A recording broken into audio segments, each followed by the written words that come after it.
আপনার সন্তান আল্লাহর কাছে অভিযোগ করে বলবে, মাবুদ আমার বাপের বুকে পাড়া দিয়ে আমি আজকে দুদিকে যাব,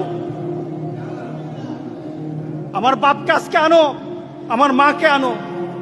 আমার চুলটা লাল হতো না যদি আমার বাবা শাসন করত, আমার চুলটা লাল হয়ে এদিক ওদিক যেত না যদি আমার বাপ আমাকে বুঝাতো, যদি আমার বাপ আমাকে বলতো 5 ওয়াক্ত নামাজ পড়বি, তোর জন্য পুরস্কার আছে, 5 ওয়াক্ত নামাজ পড়বি, না পড়লে কিন্তু শাসন আছে, এই কথা যদি বলতো তাহলে আমি আজকে খারাপ হতাম না।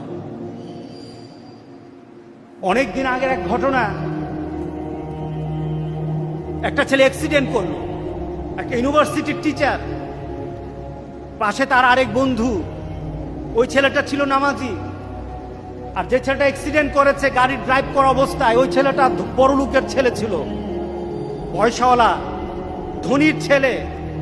আল্লাহ কি আল্লাহর লাগে নাকি? নামাজ কি নামাজ আর লাগে নাকি? মুহাম্মদ সাল্লাল্লাহু আলাইহি সাল্লামের নীতি কি? এই নীতি ছাড়াই তো সুন্দর নীতি আমরা পাই। ওরা আল্লাহ রাসূলের শিক্ষা পায় নাই, পরিবার থেকে শিক্ষা পায় নাই, অ্যাক্সিডেন্ট করলো। যে ছেলে পাশে বসা ছিল নামাজি ছেলে, ওই ছেলেটা ইনজুরি হলো, সেই হালকা আহত হয়েছে, আর এই ছেলেটা খুব বেশি ইনজুরি